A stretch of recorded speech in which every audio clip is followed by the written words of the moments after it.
very habitable man. The fault. We believe that all men are created equal. To the magnificent mosaic that is America. From radio beacon to radio beacon. I have a dream today. Change has come to America. Believe it. Knock, knock. Who's there? Hey. It's a figment of your imagination. Randi Rhodes Show. Turn up your mind. Have you considered using emergency powers to grant yourself authorities to build this wall without congressional approval? And second, Yes, on I have. Mexico, you have. Yes, I have. And I can do it if I want. So you don't need congressional approval to build the No, wall? we can use them. Absolutely. We can call a national emergency because of the security of our country. Absolutely. No, we can do it. I haven't done it. I may do it. But we can call a national emergency and build it very quickly. And it's another way of doing it. But if we can do it through a negotiated process, we're giving that a shot. So is that a threat hanging over the Democrats? I never threaten anybody. But I am allowed to do that, yes. Second question. Called a national emergency. Oh, my God. Now, here's where we are. Happy Monday, everybody. Laces out.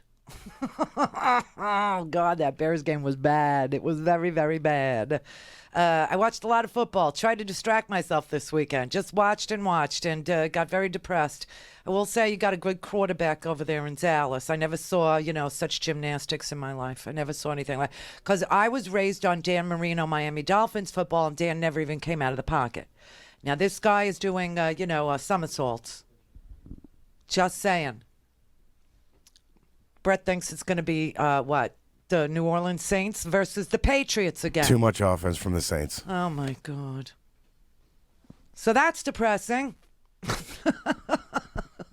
That's depressing. But now, here's where we are today. All right. Over the weekend, the president went to Camp David. I used to go there, but they changed chefs and the food's not any good.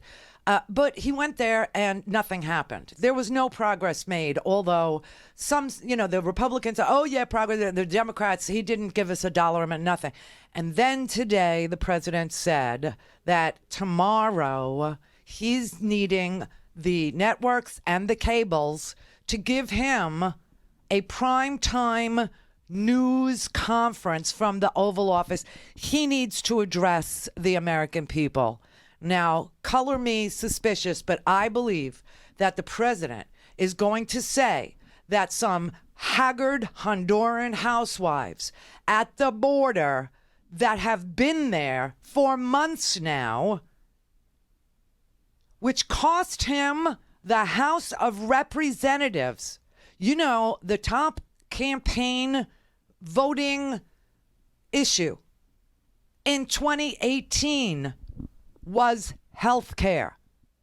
And 40 people had to pack their bags on Capitol Hill from the Republican Party and go home because we decided to change the makeup of Congress to have a Congress that would, A, do some oversight on this madman, this narcissist, B, start talking about health care, C, do some sort of a green energy infrastructure package and get us on the path to the 21st freaking century.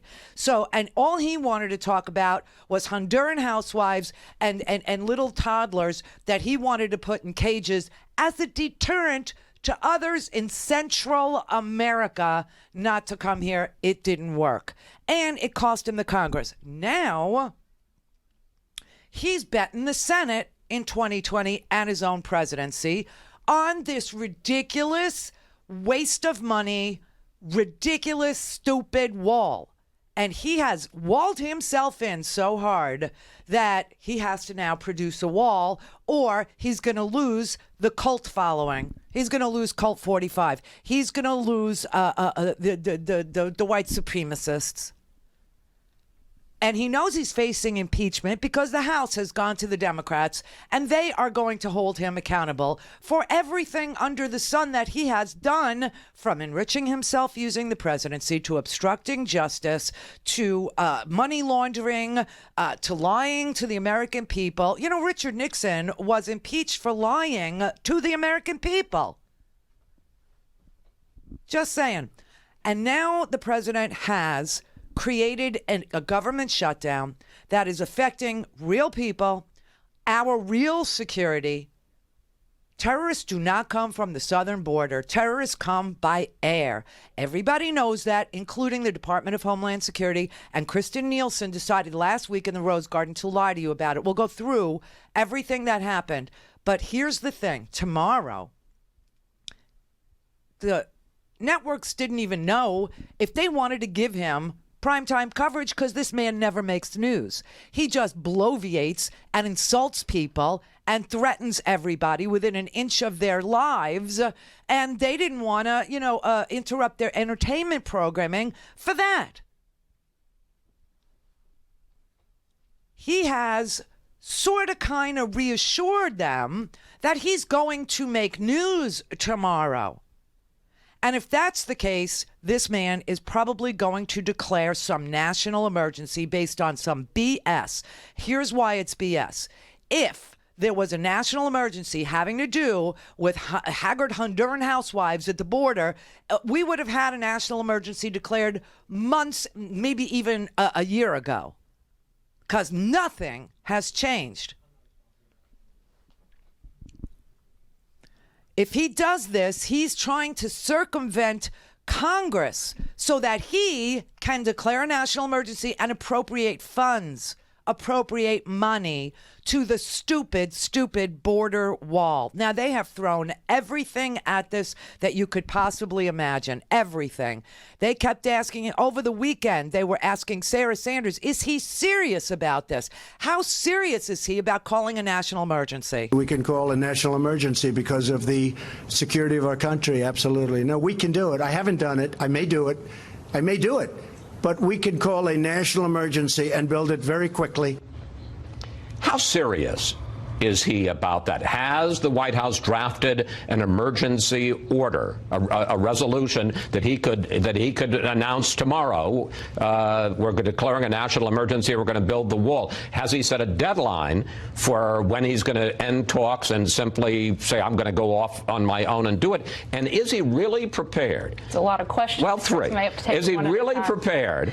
It's all the same question, which is how serious is he? Is he really prepared to go off on his own and use money that was authorized for military construction and build a wall instead? The president is prepared to do what it takes to protect our borders, to protect the people of this country. He knows that the #1 job he has as president and commander-in-chief is to protect its citizens. And if he doesn't take that seriously, whether it's at our southern border or whether it's from terrorists coming from whatever way they come or any other place that really people come to do harm to Americans, then he is not going to be the president that he knows himself to be. And does he really, just quickly, does he really think that he has the authority to build the wall with funds that were appropriated for the military construction without congressional approval? As we've said for the last several weeks, we're looking and exploring every option available that the president has.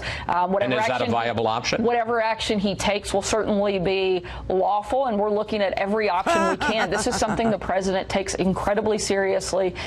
This is all bullcrap. The president said Mexico was going to pay for the stupid wall. Let's just not forget. And the president failed because, he's the best negotiator. He knows the best people. He's got the best words. He everything is the best, and he's the best negotiator. And nobody knows more about anything than he does. He knows more about terrorism than the generals. He knows more about drones than the technology people. He knows more about border security than anybody. This is such a sick presidency that it really needs to end. It really, really needs to end. Except we're about to go through a major upheaval in Congress, in the courts. I mean, this is going to be something tomorrow if he declares a national emergency. And he was asked again over the weekend if he was going to do this as he was leaving for Camp David. We have to build the wall, or we have to build the barrier. The barrier or the wall can be of steel instead of concrete if that helps people. Oh, my God. It may be better. I may declare a national emergency dependent on what's going to happen over the next few days. Now, let me remind you that he had Congress. He had a Republican House. He had a Republican Senate. He still has a Republican Senate. And he was the president of the United States. And he failed to get them to give him the money for the stinking wall. The Democrats had offered him the whole, it's not 5.6, it's $25 billion.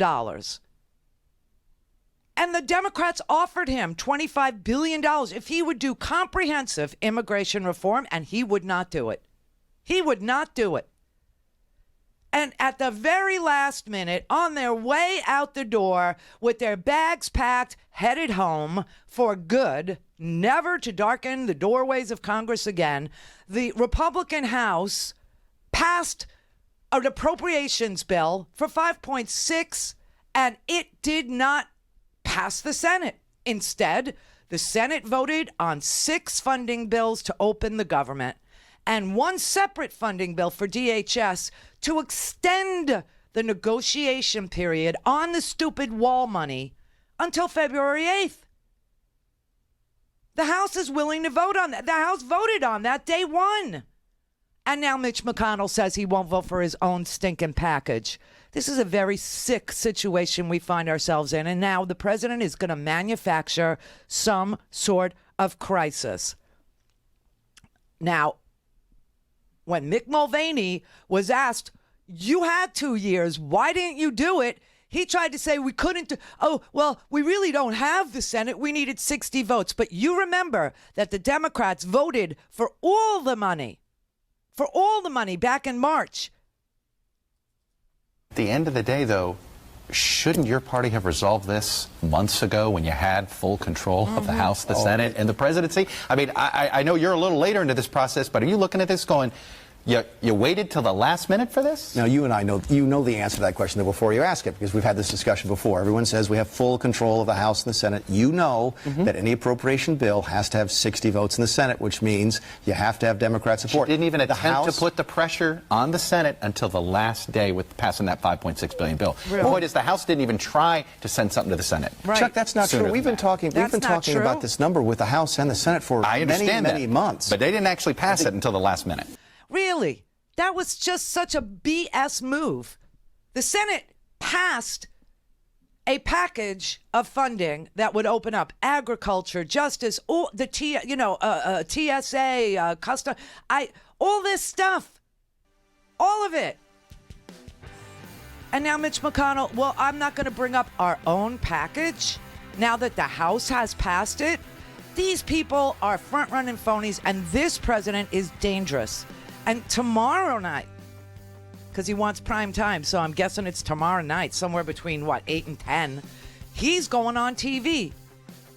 And I don't know what kind of BS he's going to sling about terrorism at the border and, meanwhile, I got to tell you that TSA is calling in sick. The Pilots Association, the largest pilot union in the world, is begging him to put an end to the government shutdown, saying that 61,000 pilots from 35 U.S. and Canadian airlines signed on to a letter saying you are threatening the safety, security, and efficiency of our national airspace. At RandiRhodes.com. Go for launch. Speaking truth to power, the Randi Rhodes Show. I had a question about the terrorism. I wanted to ask, who are these individuals who are being captured terrorists? Are they people on the watch list? Are they from travel ban countries? A second question I wanted to ask, why is Senator Mitch McConnell not here? Why was he not invited? Oh, he's been great. He's been really fantastic. Mitch McConnell, first of all, he was here. He was with us for hours at the meeting. Why is he not here here in the Rose Garden Because he's running right now? the Senate. Running the Senate. And Mitch McConnell has been fantastic. He has been really great. He's right at the top of everything that we're doing, and he's really been fantastic. Kirsten, do you want to answer that question about the terrorism?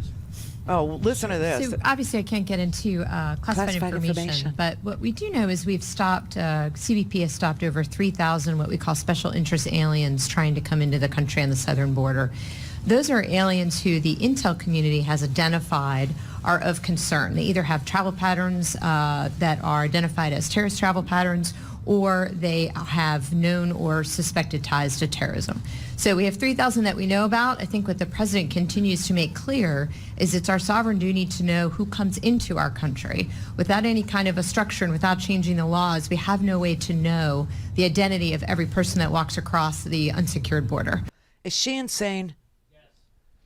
I mean, really, is she insane? Because, frankly, there have been zero terrorists. If there had been any, if we had captured 4,000 terrorists, number one, that would be big news, wouldn't it? I think that it would. I think that we would know about that. I think we would know that there were 4,000 terrorists that were coming in through the southern border. Number two, I think we would have these court cases where we were trying terrorists in our courts.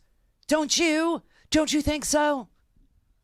They just make crap up. Justice Department Public Records and two former counterterrorism officials have said for the record to the newspapers, to anybody that will ask from news reporters, that no immigrant has been arrested at the southwest border on terrorism charges in recent years.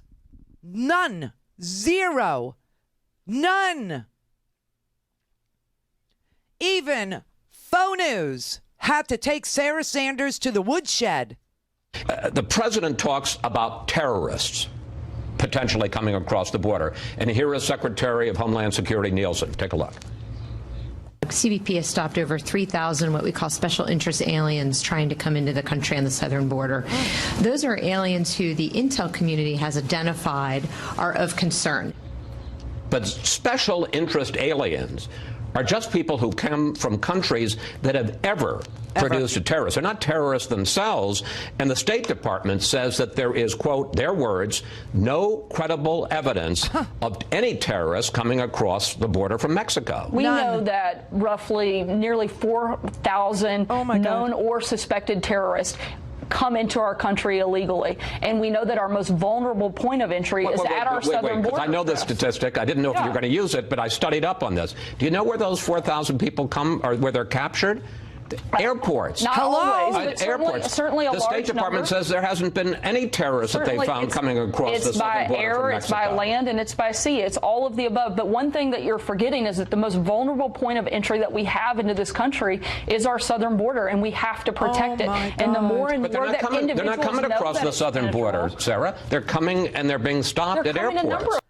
Airports! Which is what I told you, which is what every counterterrorism expert tells you, which is what Border Patrol will tell you, which is what Customs will tell you, which is what ICE will tell you, which is what the Justice Department's own public records will tell you. There were no captures of 4,000 people. You know what it is? We have a terrorist watch list that, Senator Ted Kennedy's name was on the terrorist watch list. I was on the terrorist watch list. There's a million names on the terrorist watch list, but not one single terrorist has ever, in the past decade, come across the southern border. Not one. The terrorist watch list is an important tool in our national security arsenal, but it is far from foolproof. You have people's names vacuumed up all over the place. For instance, me. For instance, Senator Ted Kennedy was on it. I can't even tell you. The former director of the National Counterterrorism Center from December 2014 to December 2017 said, quote, during my tenure, the threat of terrorists trying to infiltrate the United States across our southern border is a theoretical vulnerability. It is not an actual one. It simply isn't the case that terrorist groups like ISIS or Al-Qaeda see the southern border as a way to get would-be terrorists into the country. It is not the case. And they're just lying. But it does, airports. So if people are trying to get here to do us harm because they're flying here, and they're landing in airports, then let's talk about the airports, okay? Shall we talk about airports? So far, minimal impact across the country, but both the TSA and the union say that they have seen an uptick in TSA officers calling out sick. It started over the holidays. Some of those are upset about the fact that they're, in theory, working without a paycheck right now, but there is also a legitimate uptick in the flu. That said, this week's going to be critical. If they don't get paid on Friday, according to the TSA and the union, you could see a lot of TSA no-shows at checkpoints, and that could mean longer security lines. Not just longer security lines, less security. If we know it's the airports, why is he obsessing over the southern border? I'll tell you why. Because the white supremacists want him to build that stupid, stupid wall. Like I said, 61,000 pilots from 35 U.S. and Canadian airlines wrote a letter to the president today warning that the continuing impasse was threatening, quote, the safety, security, and efficiency of our national airspace system. The Federal Aviation Administration that employs the air traffic controllers, the maintenance personnel, the airline security staff, have all complained that he is literally risking our national security for his stupid pipe dream of a dumbass wall. Juliette Kayyem, who teaches national security at Harvard, because she was with the Department of Homeland Security, she is a counterterrorism expert, said this politicization of these numbers is dangerous. We're not at a crisis. So what you're seeing the White House do in a very misleading way, and CNN has sort of debunking of these numbers, is to sort of conflate every problem into a terrorism problem. Sarah Sanders, Kirstjen Nielsen, the Secretary of Homeland Security, said 4,000 suspected terrorists are coming from the southern border. Let me tell you, there's not 4,000 suspected terrorists coming from the southern border, because then we would have 4,000 cases against them. They are essentially lying about the numbers to create some hysteria, and it's just our responsibility to say they don't have the numbers. My bigger fear is, and concern is, obviously, this is a crisis that's created by Donald Trump's inability to know what he wants. I mean, we're at this moment because he doesn't have an out. This country faces real crises, terrorism threats, hurricanes, oil spills, earthquakes, and the sort of politicization of numbers by the Department of Homeland Security will undermine our capacity as citizens to trust the very department that we will need to rely on during a real crisis. And I think they just, as someone said about the Trump administration, there's no tomorrow for them, right? Everything is today, and they're not seeing the consequences of what they're doing with these these totally bogus numbers about terrorism. Seriously, dude, this is really scary. We have a president who is out of control, off the hook, and is looking to be a king. He wants to bypass Congress with appropriations. He thinks that, if he declares an emergency, that he will be able... And here's what an emergency is under our set of laws, okay? Because our laws have been amended so many times because W tried to do it and use emergency powers, and Truman tried to nationalize the steel industry during the Korean War, and that didn't fly and that didn't play. Situations such as natural disasters, pandemics, epidemics, war, invasions, that kind of thing. That's when a president might be able to invoke emergency powers. But remember that the judicial branch and the congressional branch are co-equal branches, and they can restrain the executive regarding emergency powers. And that is the constitutional crisis that is about to happen tomorrow night at 9 o'clock when Idiot Boy gets on the TV and tries to scare you about national security being violated at the southern border, because he's going to declare a national emergency as far as I can tell. This is ridiculous. Real people are not going to work. Real people are not getting paid. Real people who really represent a real front line on real security matters are calling in sick because they can't afford to get to work. They can't afford to work for free. You know what a TSA person makes? The person that's, feeling my crotch? Yeah, let them do it. Because what do they make? 30 grand? 30. What is that, $500 a week? So I let them cop a feel. That's just me. But honestly, these are real people. And what does the Agriculture Department and what does the Justice Department have to do with this stupid wall? Which is why it's important to remember that a package of 6 bills that would have funded the rest of the government and just left the question of funding DHS and the stupid wall was left out to be negotiated without bothering everybody else in justice and agriculture and other departments, and that the government would stay open. Just remember that was offered, that was voted on, not just by Mitch McConnell and the freaking Senate who passed it on a voice vote, but the House too. Let him veto it. Let him do it. But see, Mitch McConnell, he's protecting the president from having to veto something. That's what all this is about.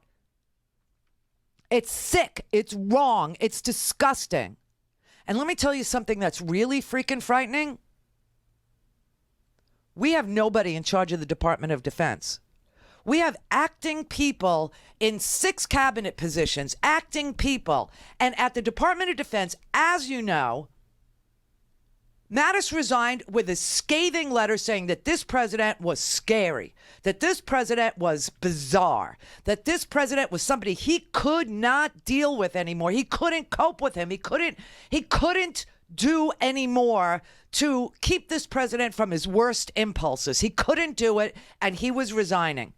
He was going to stay so he could talk to our NATO allies and assure them that there was a commitment deep inside the government to stay in our alliance, to respect our alliances. But Trump made him leave. And guess what happened over the weekend? The chief of staff at the Pentagon also resigned. But he really was forced out.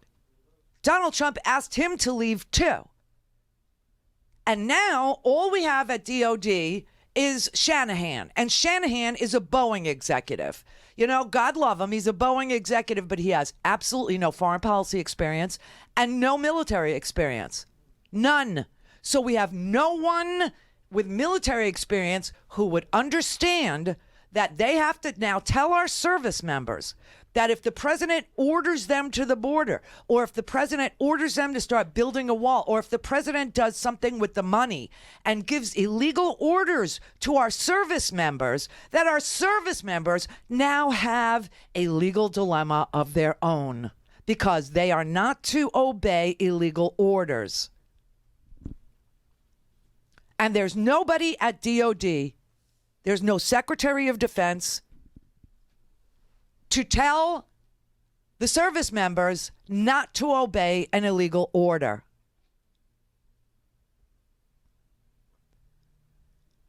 Our Constitution opposes the president's use of the military to enforce domestic law.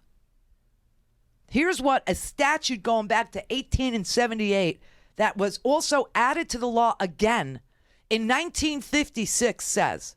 It declares that whoever, quote, willfully uses any part of the Army or the Air Force, that's why it was updated, to execute a law domestically shall be fined under this title or imprisoned not more than 2 years, except when expressly authorized by an act of Congress or the Constitution. Another provision in 1807 added to that law, and it was reaffirmed in 1981. And it requires the Secretary of Defense, which we do not have, to, quote, ensure that any activity, including the provision of any equipment or facility or the assignment or detail of any personnel, must not include or permit direct participation by a member of the Army, Navy, Air Force, or Marine Corps in a search, seizure, arrest, or other similar activity unless participation in such activity by such member is otherwise authorized by law. Now, Bush W. tried to use this after Katrina in New Orleans, which is a national disaster, okay? And Congress said, Well, the military can play a backup role. And then in 2008, Congress and Bush repealed that exception. So even that doesn't apply. The backup role exception doesn't apply.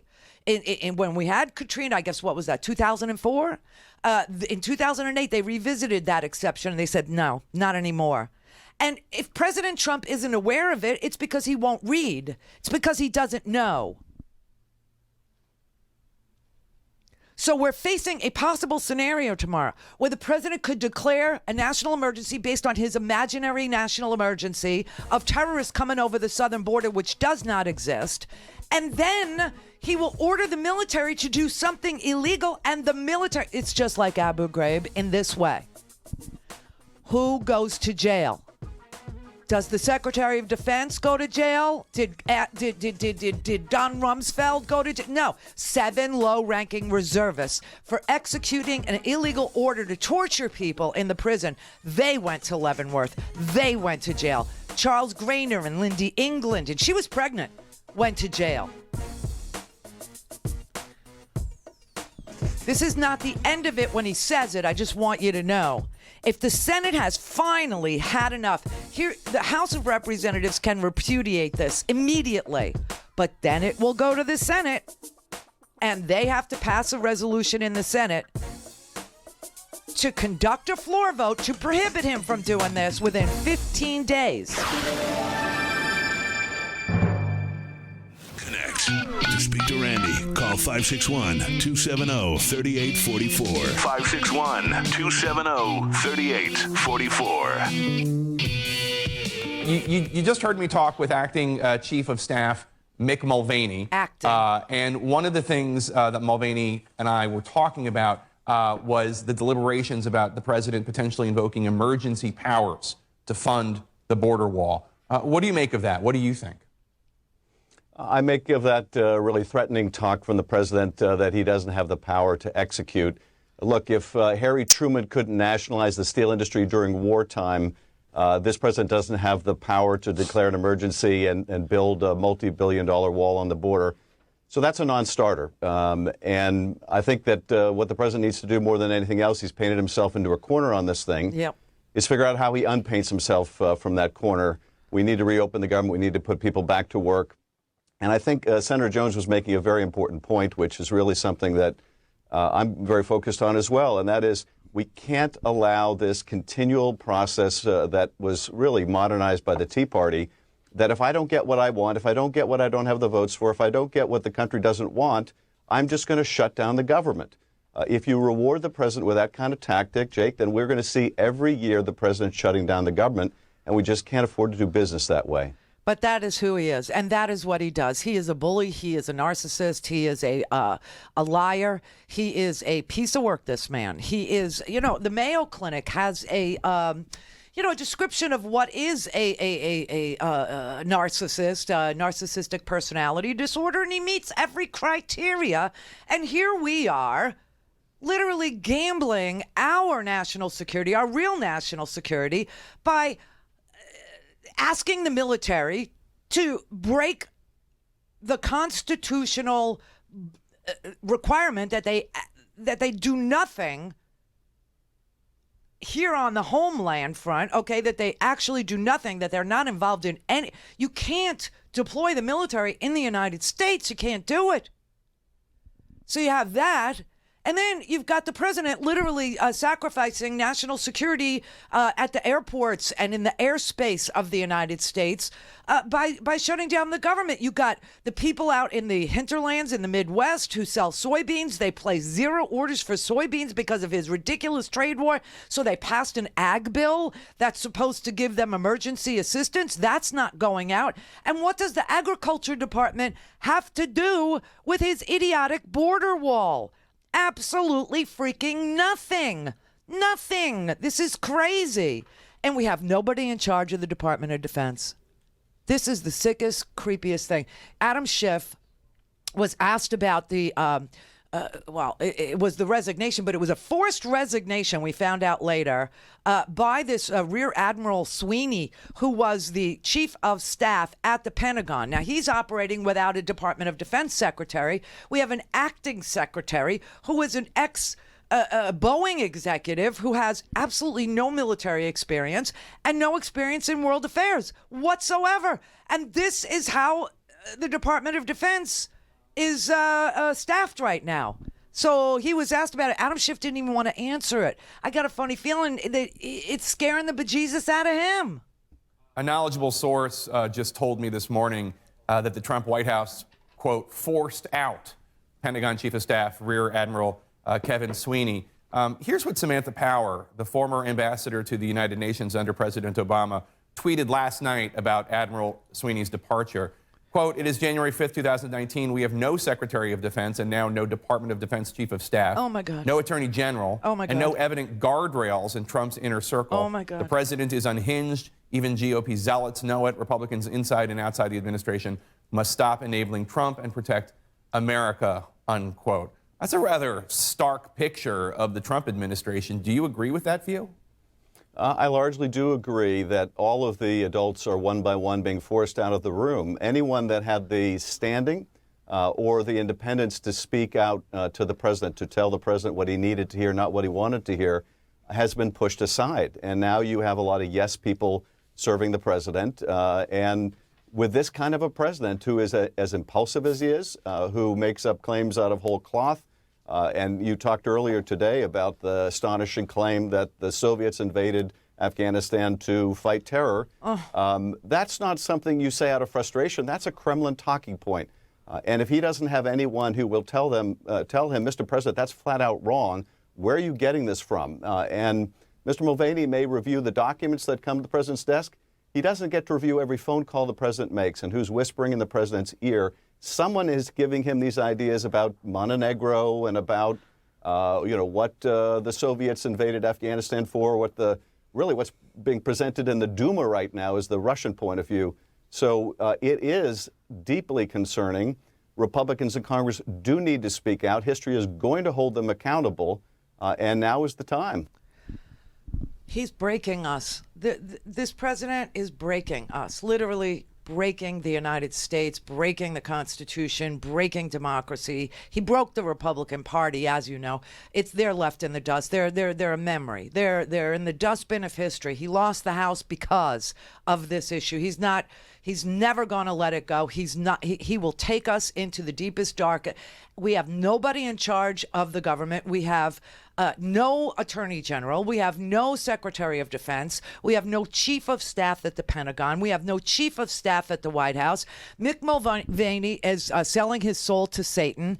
There is no question about that because, Mick Mulvaney in 2015 said we didn't even need a stinking fence. Now all of a sudden he's saying, we have to shut down the government and declare an emergency so he can have his stupid fence.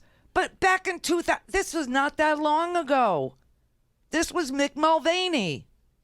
To just say, build the darn fence and have that be the end of an immigration discussion is absurd and almost childish for someone running for president to take that simplistic a view. And by the way, the bottom line is a fence doesn't stop anybody who really wants to get across.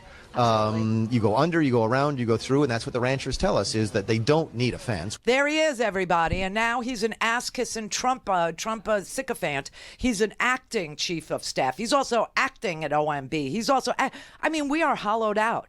You get it? We're hollowed out.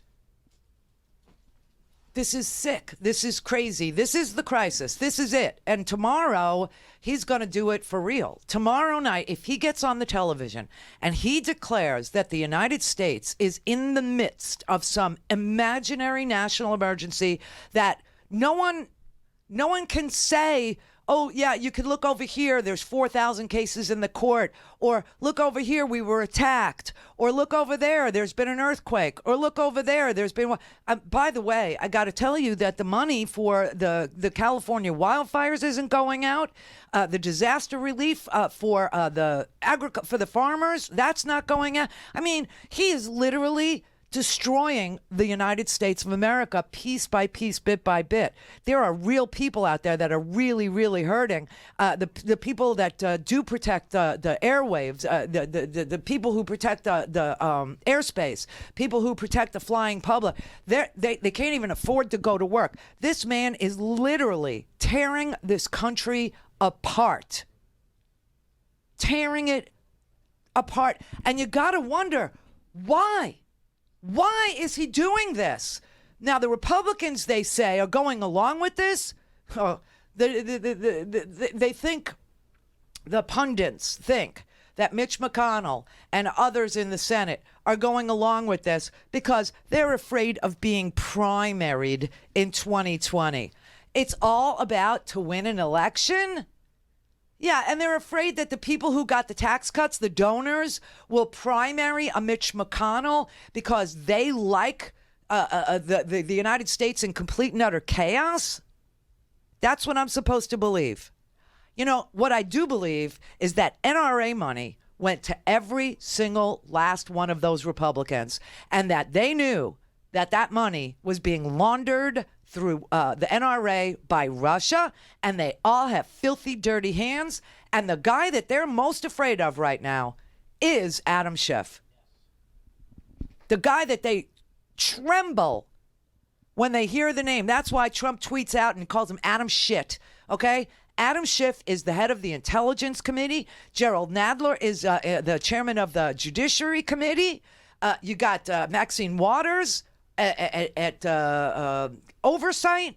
Oh, they're in trouble, and they know it, and they freaking know it. So they're holding the line, and they're staying with this crazy constitutional crisis all the way to the end. All the way to the freaking end. And real people are going to be really hurt. Not just people that work at various departments, you know, like NASA. I mean, you got people all over the place. You got people in West Virginia. You got in the tech sector that are contractors. They're not even covered for back pay. You got people in Alabama. You got people at Miami. You got NOAA, the weather people. You got people all across Ogden, Utah. Ogden, freaking Utah. They have a big IRS service, building there. You got 4,000 federal employees who work at the IRS and the U.S. Forest Service in Ogden, Utah. Where is your Mitt Romney now? Supporting this madness.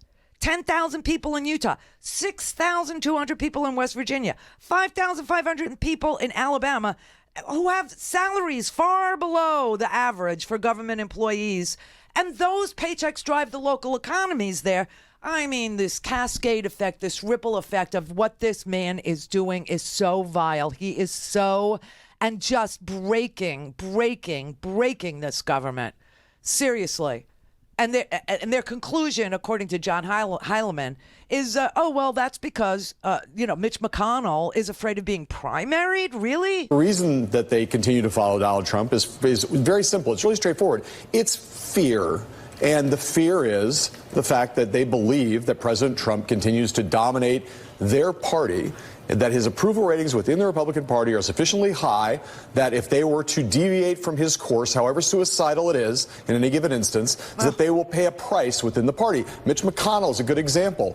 Mitch McConnell sits every day and worries about all the long-term things you're talking about. But in the short term, what Mitch McConnell worries about is getting primaried in 2020. What happens if Mitch McConnell turns against Donald Trump? Mitch McConnell wonders in a state like Kentucky where Trump's approval rating among Republicans is north of 80%. That's Mitch McConnell's main concern. The concern of a lot of Republicans is they can see that Trump is driving them off the cliff, but they look at the short term and they fear not the general election in 2020, but they fear the potential that Trump and a Trump-backed candidate could primary them and beat them before they even got to November. That's pathetic. These are weasels. These are ferrets. These are spineless wonders. If that's the reason, personally, I think they're all tainted with Russian money. Personally, I think the NRA is about to go down. Personally, I think that once the Congress actually gets rolling, you're going to see all this money got laundered through the NRA, and all of these lunatics took that money because this can't possibly be about Mitch McConnell being scared? You know, if the other guy, the libertarian from Kentucky, Rand Paul.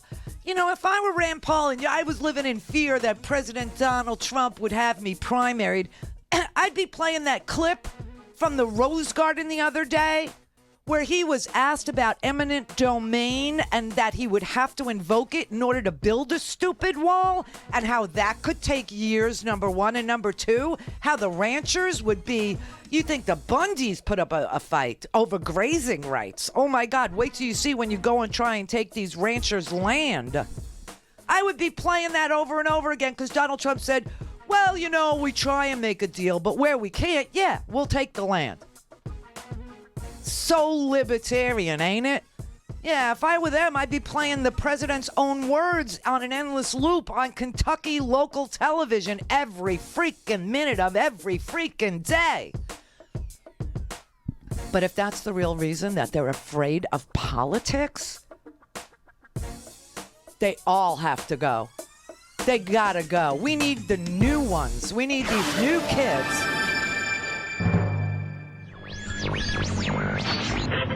Mary had a little man. The fourth, we believe that all men are created equal. To the magnificent mosaic that is America. From radio beacon to radio beacon. I have a dream today. Change has come to America. Believe me. Knock, knock. Who's there? It's a figment of your imagination. Randi Rhodes Show. Turn up your mind. Okay, but if this shutdown drags on, not months or years, but even into February, it's going to start to hurt real people. Take a look at this, Sarah.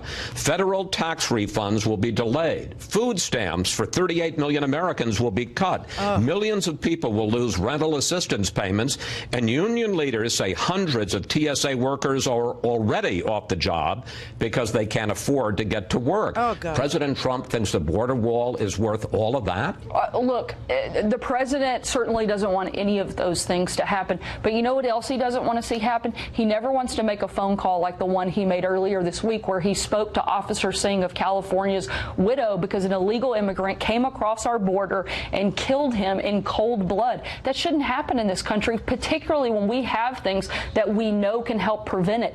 Every life, that's what sets America apart from every other country. We value life. It's what makes us unique. And the day that we stop doing that, even if it's 1, 10, or 100,000, that's when we stop being the greatest country on the face of this earth. Not only people like that, but we also have a massive influx of drugs that come across the southern border. 90% of the heroin that comes into this country comes across through the southern border, and 300 Americans are killed from that every single month. Let's talk about. She's so full of crap. First of all, drugs do come from the southern border, but they come through legal ports of entry in big trucks and in trunks and in cars, okay? Not through people up their anus, okay? This is all magical thinking on their part. This is crazy, and you got real people who are really, really hurting. You have small communities, like I said, Ogden, Utah, where restaurant sales have been affected. The federal workers, 4,000 federal employees who work for the IRS. In West Virginia, you got people that work in the tech industry under defense contracts. You got, people who are a furloughed IRS employee. A furloughed IRS employee. Her name is Crystal Kirkpatrick. She's 31 years old. She has a family of 4. Her husband or her partner works as a machinist. And she's thinking about becoming a plasma donor to earn $200 extra cash because she's not getting paid. She said, it's not okay with me for my job to be used as a bargaining chip when people on either side don't get what they want and can't come to an agreement. And there's Mitt Romney, who strongly supports the border wall. You got Huntsville, Alabama. You got prison workers. You got people in Jessup, Georgia, corrections officers. You also have NASA's Marshall Space Flight Center in Huntsville. And they've been furloughed. And the restaurant workers are saying, we don't even do lunch anymore. We can't even do a lunch. Nobody's here. And nobody's... Mo Brooks from Alabama, his district includes Huntsville. I strongly support Trump. I want the border wall. Democrats have American blood on their hands. Isn't that interesting? That when a crazy person, a mentally disturbed person who is here without papers, shoots a police officer, Democrats have blood on their hands. But when a deranged person goes into a school with guns and shoots 19 kids, life doesn't matter. That's what makes us so unique. Every life matters, except for the kids at Marjorie Stoneman Douglas, except for the Timothy McVeigh, 169 people at the, a federal Murrah building, when he goes, into his terrorism routine. I mean, then it doesn't matter. Then, it's white supremacist. We have a certain amount of sympathy. There are fine people on both sides. What the F, man? When are we going to understand that this is unacceptable, that this president is literally breaking America? Literally. He's an agent from somebody else's foreign policy, executing somebody else's desires, hopes, and dreams to implode democracy here in the United States. Don't you sit there, Sarah, and lie about terrorists at the border and blood on the hands when you are so pro not even banning bump stocks for buying an Uzi when you're in fifth grade out of the trunk of somebody's car at a gun show? Shut up already. So why shut down the government? If this is what he can do, and it's not the whole government. You're sort of punishing one slice of the government for this fight when the negotiations can still go on. And if you think you can do it another way, you have other leverage. Why hold 800,000 people's paychecks? You realize they don't get paid January 11th? They're not going to get any money at best until January 25th. Technically, we don't know that to be true yet. There might be some who do get paid for the 25th. This is, again, I'm putting back my old OMB hat on, but you're absolutely right. If we don't have an agreement, I think, by midnight on the 8th, which is Tuesday, then payroll will not go out as originally planned. And we're talking now a month. We're talking a month then with people without a paycheck. No, because everybody got paid at December 28th. We get to January 25th. Oh, I see what you're saying. Yeah, okay. Oh, yeah, I see what you're saying. They don't even think about it. Oh, I see what you're saying. So, yeah, people should go without a paycheck for a month. Oh, I get it. It will be, January, the end of January, and they didn't get, the last time they got paid was the end of December. Yeah, I get it. More than 80% of federal employees do not live in Washington. They live all over the country. As I said, corrections officers and TSA employees, there's tens of thousands, I think 51,000. There are air traffic controllers that, are working without paychecks. You got 5,000 federal workers just in Alabama who are furloughed or are working unpaid and have been through the holidays. I mean, this is just crazy. You got Huntsville, Alabama. You got, corrections officers there. You got Jessup, Georgia, corrections officers there. You got NASA. You got the IRS in Ogden, Utah. You got an FBI crime lab. 2 out of 3 are on the job without any pay. Private contractors, support staff, restaurants, gas stations in those areas. And remember, the contractors, they won't get their back pay. They're not covered. And Congress is going to have to vote to give them back pay. This is sick. He is literally breaking democracy. He is literally breaking the United States on purpose, knowingly. Gary in Fort Lauderdale. Yes, but we do have a very strong leader in charge of our Defense Department, whether you realize it or not. His name is Vladimir Putin. Yes, Vlad is in charge. There is no question about it. Yep. That's exactly what this is all about, Randy. Well, it was ever since those tax cuts, to take all the money and give it to, corporations and businesses. And now I'm watching the effects of it. And you know what? You're seeing all these businesses in these small towns that have warehouses and crap like that. They are avoiding paying the property tax that's assessed on those warehouses.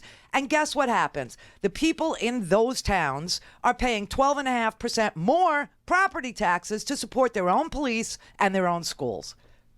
What could go wrong with oligarchy? Yeah, well, it was a brilliant plan, I have to admit. I don't know when it started.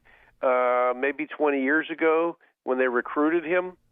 It was about 20 years ago when he first decided he wanted to run for president, or at least when he talked about it. Listen, the intelligence community has pretty much assessed that he has been cultivated by Vladimir Putin since he went bankrupt and couldn't borrow another nickel, and went to foreign banks, went to Deutsche Bank, which is his exclusive lender, who was fined tens of millions of dollars, hundreds of millions of dollars actually, for laundering Russian money. And this is Donald Trump's exclusive lender. So, we still have this mystery case where we have, some sort of a company in country A that is, saying that their own laws don't allow for the audit of the bank, and that I don't know if it's Deutsche Bank, if it's Serber Bank, but it ain't an American bank, that's for sure.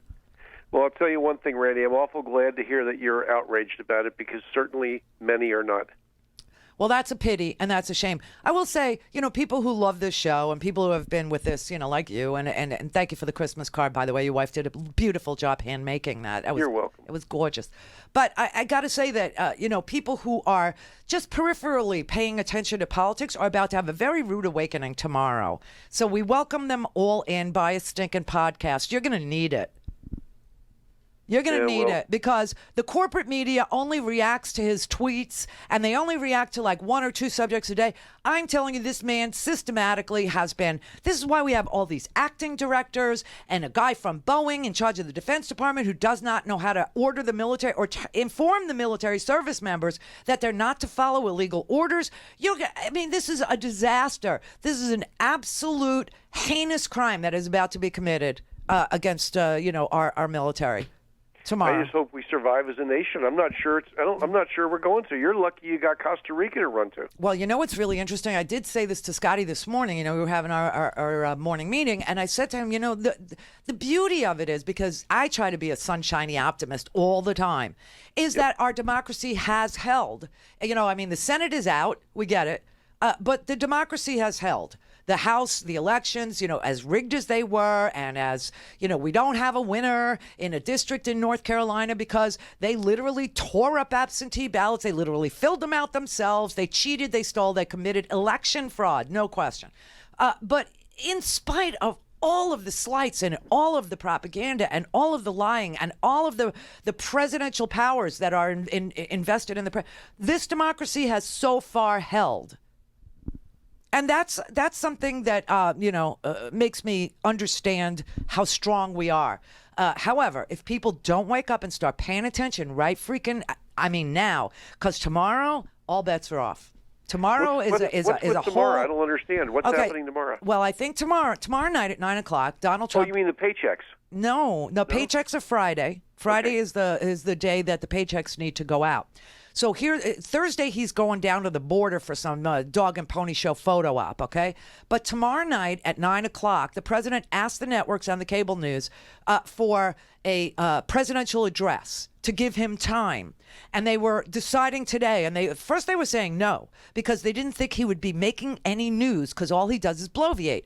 So they said no. And then all of a sudden, he must have told them something, or Pence did, because now all of a sudden the networks are agreeing to interrupt their entertainment programming, and the cable news networks are saying, yes, okay. So from the Oval Office, tomorrow night at 9 o'clock, he is going to address the nation. And it is my biggest... it's just a feeling I have listening to all the stuff he said over the weekend and last Friday in the Rose. I know what it's going to be. He's going to say that we have to have a border wall, and he's going to get one due to an emergency down there. That's what I'm saying. He's going to scare the shit out of the entire country tomorrow night. That's what I'm saying. And so you probably missed the very beginning of the show, because that's how I opened. I did. I was working. Yeah, that's okay. So thank you for reminding me to review for people who just tuned in. So tomorrow night at 9 o'clock, the president is going to address the nation, and I really fervently believe that he is going to declare a bogus, BS, unnatural emergency. There is no natural disaster, there is no war, and we don't have an epidemic. And so now Congress has to play its role. Now, I don't have any fear about the House. I really don't. The Senate, on the other hand, Mitch McConnell, is why I said to you, if Mitch McConnell is afraid of being primaried, and that's his biggest fear in life, then he is a weasel, not a turtle, and we have had the animal nature of Mitch McConnell wrong all along. And he has got to go. Rhodes Show is live on RandiRhodes.com and the free Progressive Voices app for Android and iOS. Visit the App Store or ProgressiveVoices.com now. Yes, ma'am. Go.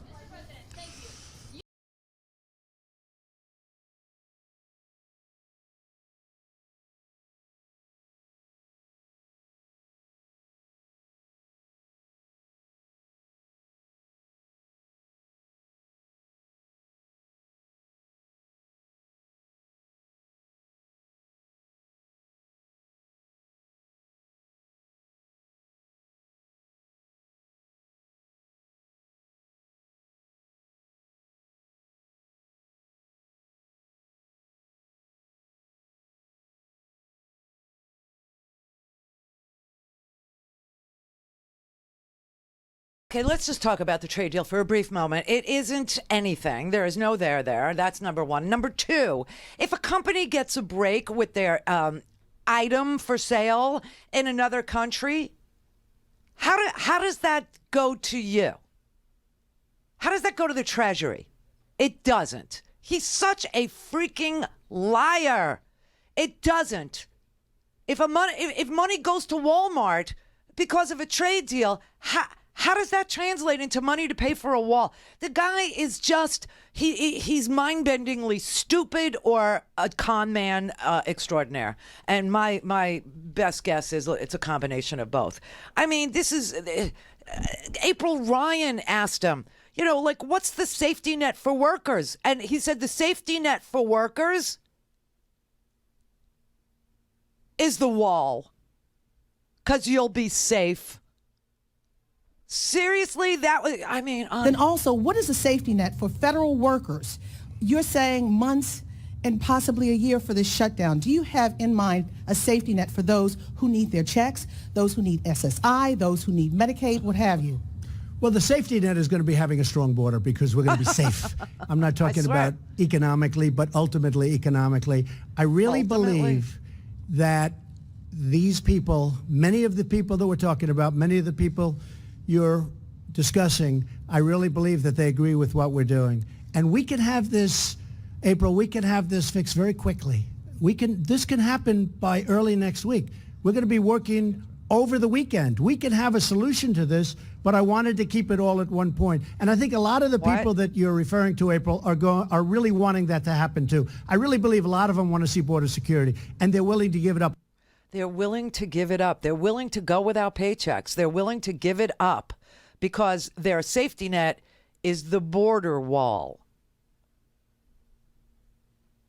And he keeps on saying it, okay? He said it again over the weekend. And I'm sure that the people that are on the receiving end will make adjustment. They always do. And they'll make adjustments. People understand exactly what's going on. But many of those people that won't be receiving a paycheck, many of those people agree 100% with what I'm doing. And I will tell you, I just saw a poll, 75%. It was on Fox. But I just saw a poll, 75% that immigration is so important. And it is. It's a very big issue. I can't hear you. I may declare a national emergency dependent on what's going to happen over the next few days. He's going to do it. He's going to do it. And let me tell you how this is going to look, feel, smell, taste, and be. If the president declares a national emergency, thereby giving himself the power to appropriate money, what he's going to say is that because he's declared a national emergency, that the federal shutdown is over because he's going to appropriate the money. And thereby, he thinks he's going to win the support of these federal workers who work at the IRS and the corrections officers and the people who work at NASA and the people who work at, TSA and the people who work in, air traffic control who are working without paychecks. This is what he's going to try for tomorrow. He's going to say that there's some made-up national emergency. People are being killed left and right in this country by illegal immigrants, and therefore he's declaring a national emergency and he can appropriate money. and it's going to go to Congress. The House is going to say no. The Senate, God only knows if Mitch McConnell is going to go down the drain with this president or not. And then it's going to go to the court. And the court is going to say, what is the national emergency? What has changed? Nothing has changed. In fact, immigration is reduced from what it was, a few years ago. So he's not going to be able to prove there's a national emergency, and it's going to get litigated in the court. And the court, just like it did with his Muslim ban, just like he did when he tried to say, I'm changing the asylum rules. You have to come through a legal port of entry, which is not the law, and they struck him down. The court is going to have to decide whether or not there's a real emergency. And so the federal workers are going to think, we're getting paid. Then the court's going to say, wait, not so fast. Then Congress is going to say, he's going to say, no, you're getting paid. And then Congress is going to say, wait, not so fast. And federal workers in this country are going to be pawns even more than they are right now, because their future will be completely uncertain once this has to go through Congress and once this has to go through the court. This is a nightmare. A nightmare. And he has been promising this shutdown for almost a year. This is a year ago. Frankly, I'll go a step further. If we don't change the legislation, if we don't get rid of these loopholes where killers are allowed to come into our country and continue to kill gang members, and we're just talking about MS-13, there are many gang members that we don't even mention. If we don't change it, let's have a shutdown. We'll do a shutdown, and it's worth it for our country. I'd love to see a shutdown if we don't get this stuff taken care of. That's what he's going to say tomorrow, too.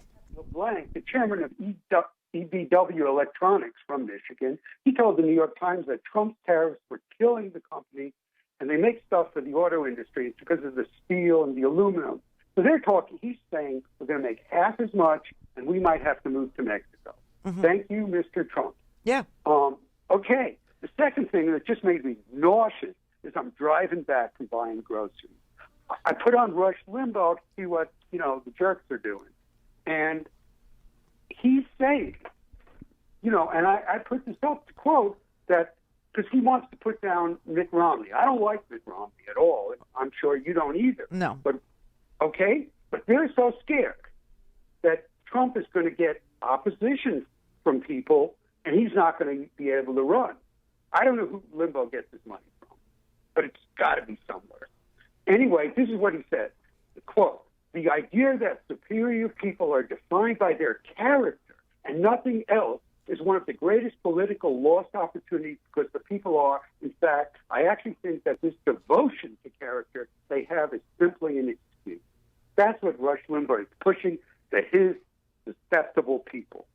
That what? The character of the man who is the leader of the free world doesn't matter? That Romney and other sane people are saying, yeah, character matters, and Limbaugh is saying that's just a bullshit thing. Being president, I think we've all learned, is totally about character. It is it has everything to do with whether or not you are approaching the job to solve problems or whether or not you're approaching the job to self-aggrandize. It has everything to do with whether or not you are using the presidency to brand yourself for a post-presidential life or if you are really trying to govern for the American people. Character matters, and character as far as receiving intelligence briefings matter, whether or not you can keep a secret, whether or not you're talking to Vlad in the middle of the night, whether or not you can be blackmailed by a foreign adversary. Character is everything, and it matters. It matters that Mitt Romney is a two-faced liar. It matters that Trump is a man who suffers from a mental illness called narcissistic personality disorder, and that he meets all the.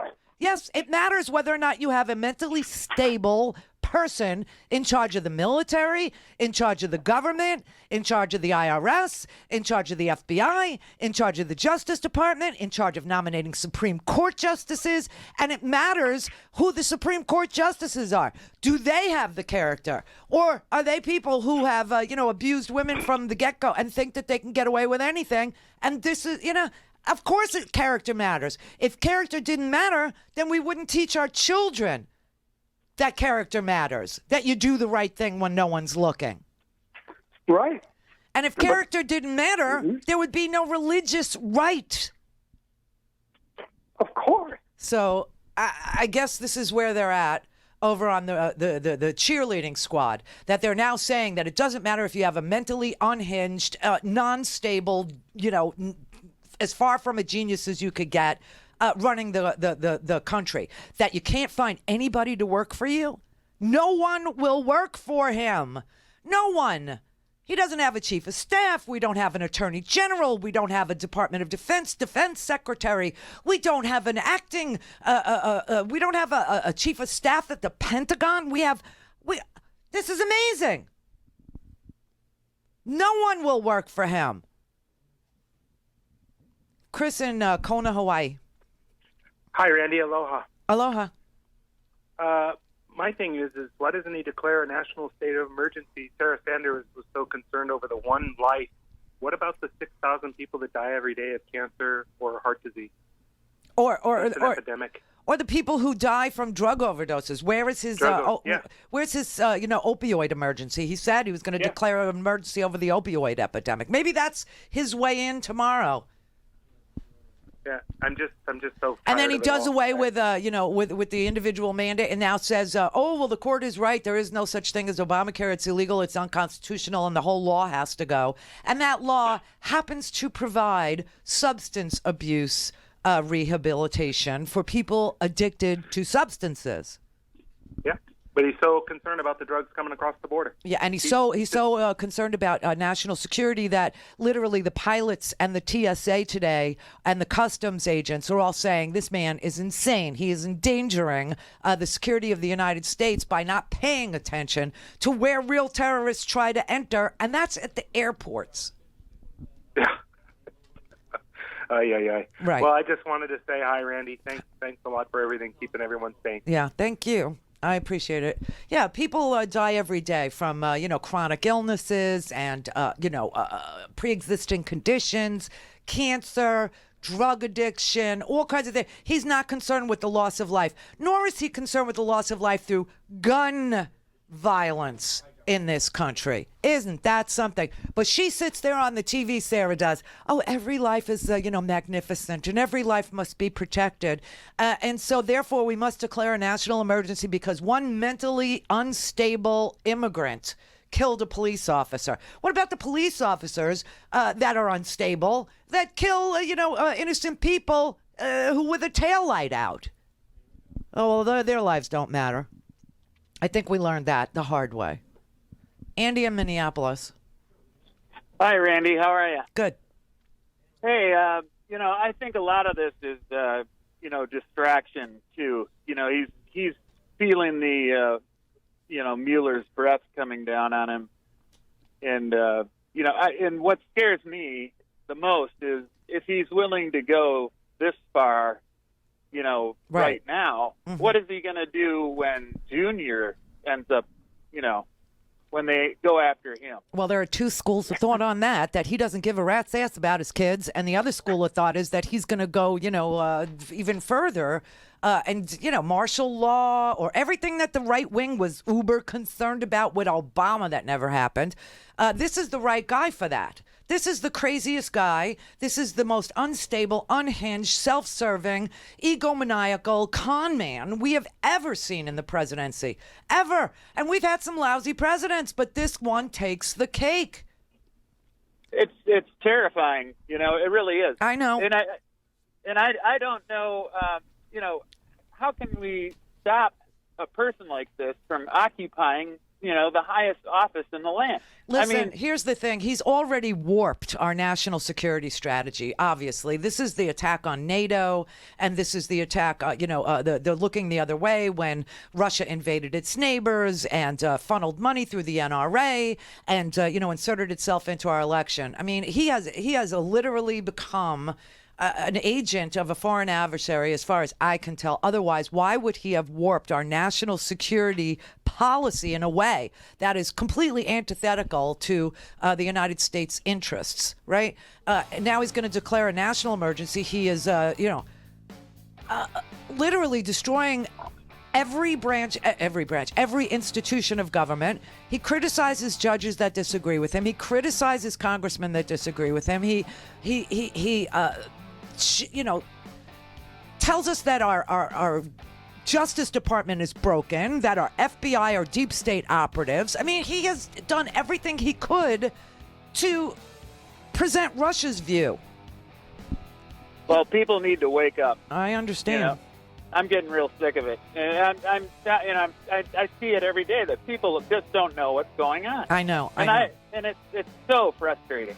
It is frustrating, and the sad part is very few people, think about governing and democracy as a primary topic or a secondary topic. That's why it's us. We're the front line. That's who we are.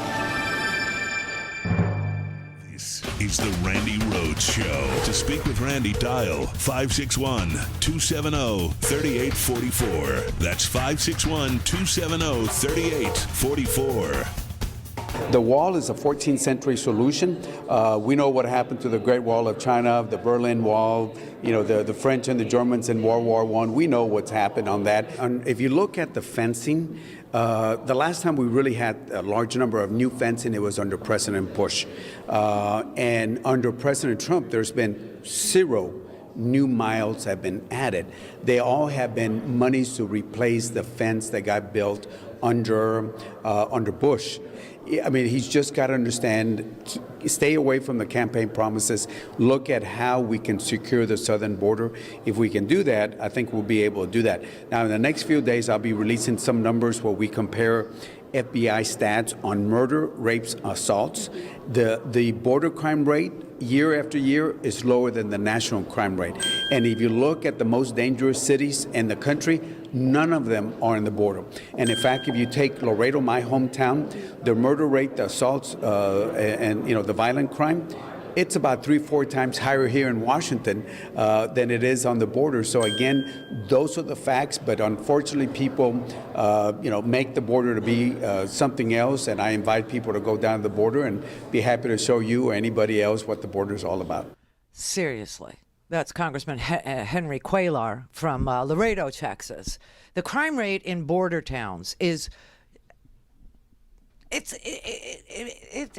way below the national crime rate, way below. And this president's going to declare some sort of a freaky national emergency by saying, "Oh, so many people are killed by people who are undocumented, who, by the way, work for Donald Trump at Bedminster," and is I mean, this is such a bizarre constitutional crisis. The entire thing is going to change tomorrow night at 9:00. It really is. It's going to get very real for people who don't pay attention. Very freaking real.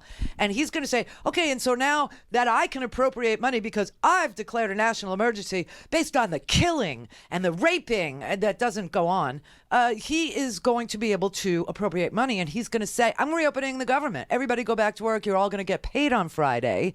And then it's going to go to the Congress and then the courts also, the two co-equal branches of government, along with the executive branch. They're going to have to, litigate this.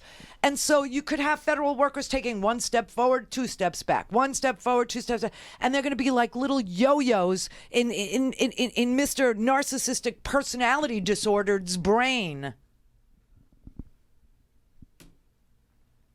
He is a textbook example.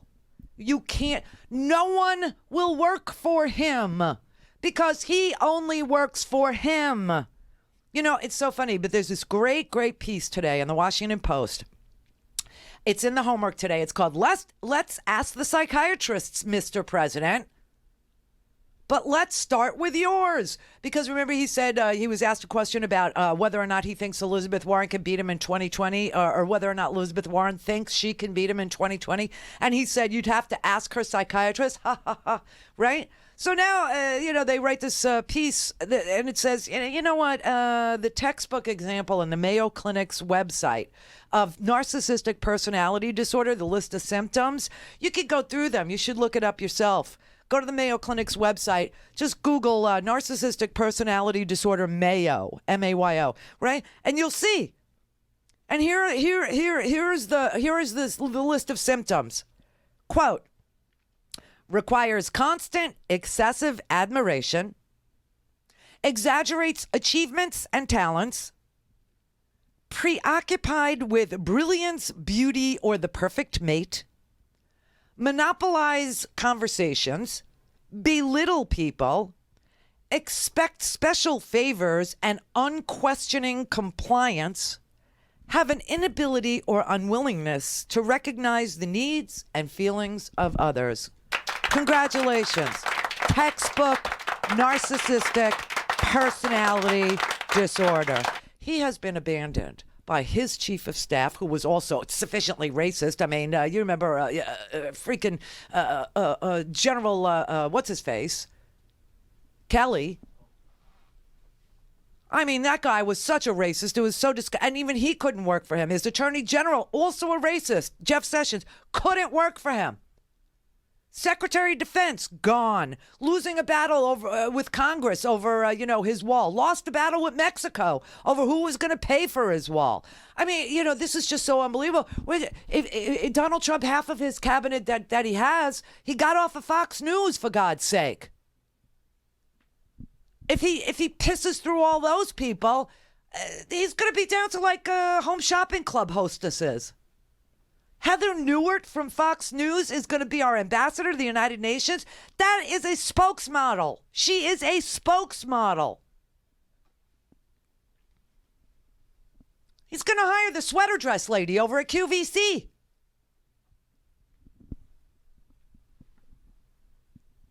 I swear to God, if he spends 2 more years in the White House, it's going to be overrun with cats.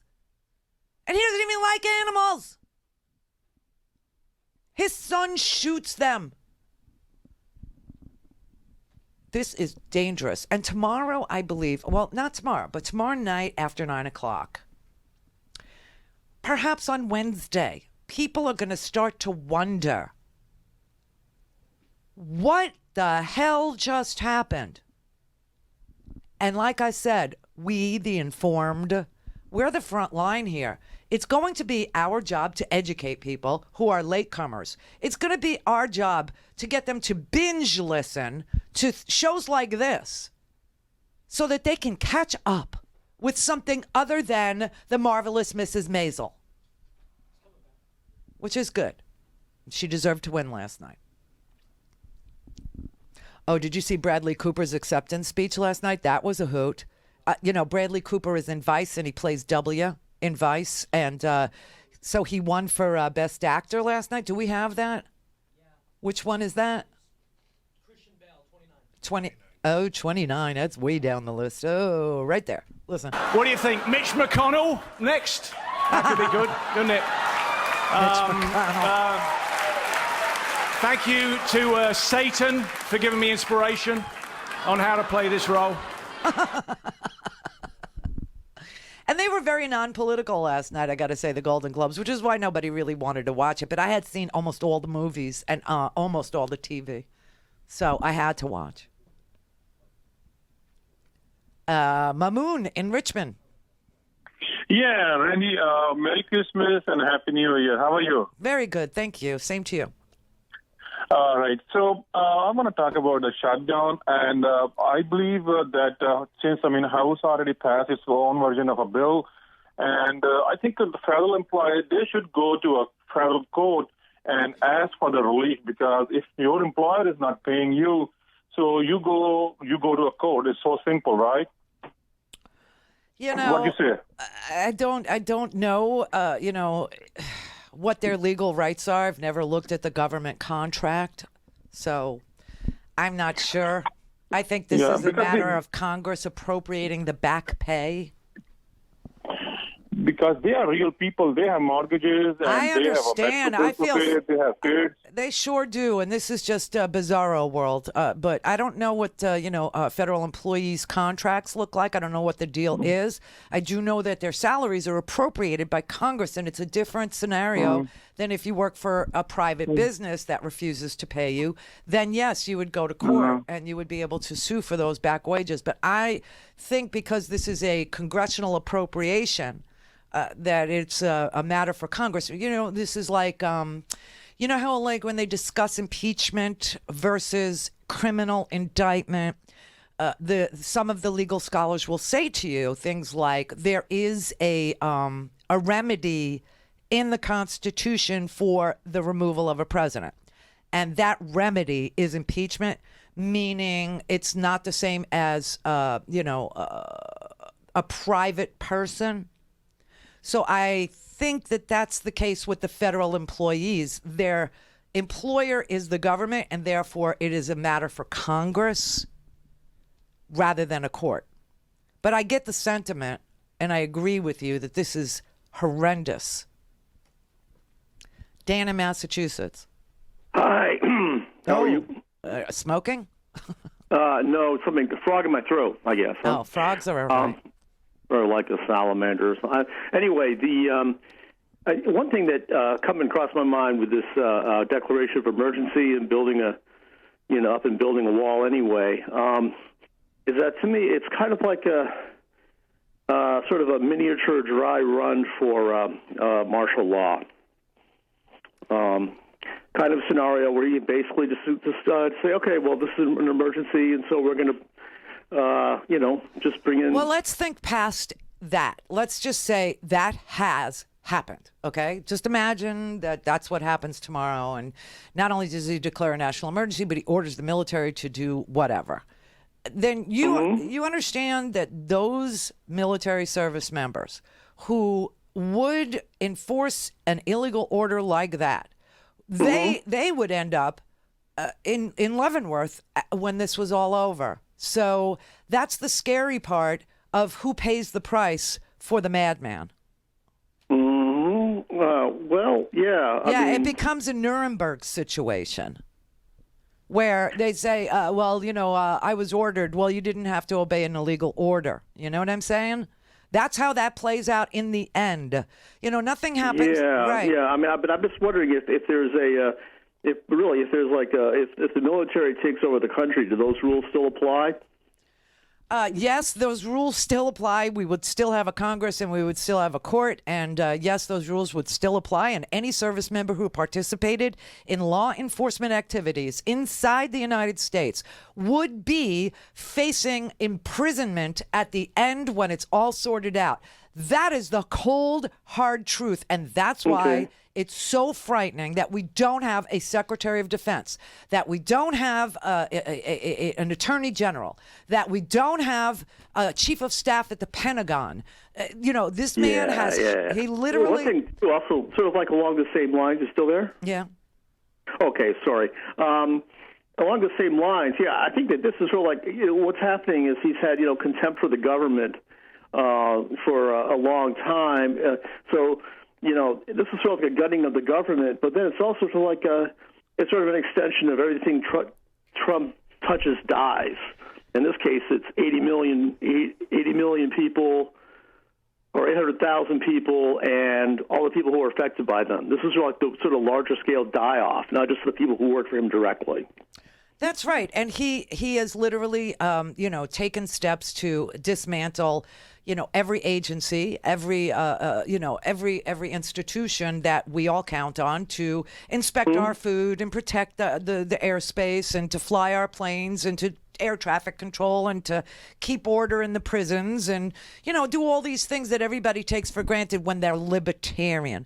This man has, that's why it's important to remember that all we have is a government of inexperienced yes men at this point. Everybody has tendered their resignation or has been forced out.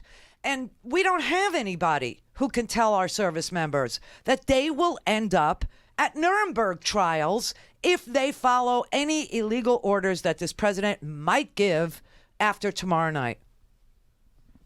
It's a sad fact. Rich in Denver.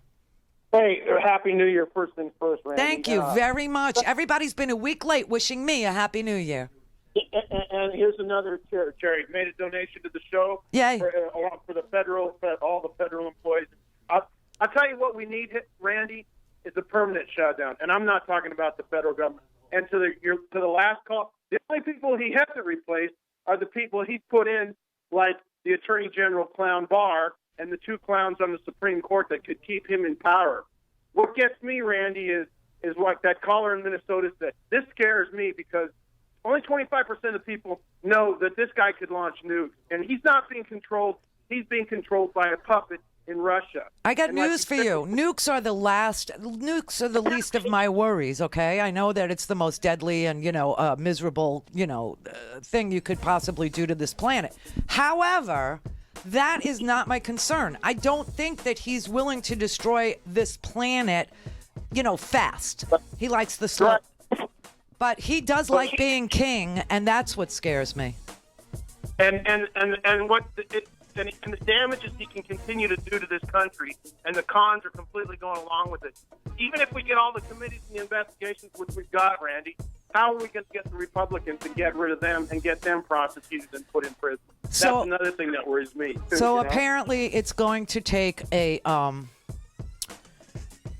It's going to take them thinking that they have wrung every last bit of, value out of him, and that he now costs them more than they receive from him. And that is what a weasel does. That is what somebody who does not care about this country, let alone revere this country or the Constitution or the co-equal branches of government, or democracy. That is what they look like. Mitch McConnell does not love America. He does not care about the Constitution. He doesn't care about anything but Mitch McConnell. We are being ruled by a bunch of very, very selfish, self-serving, egomaniacal, narcissist, personality disordered people. And this is what the Republican Party is anymore.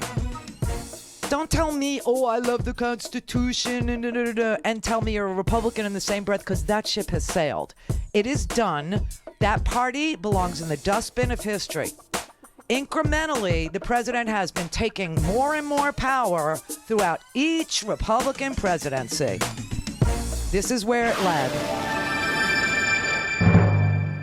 Buy a stinking podcast.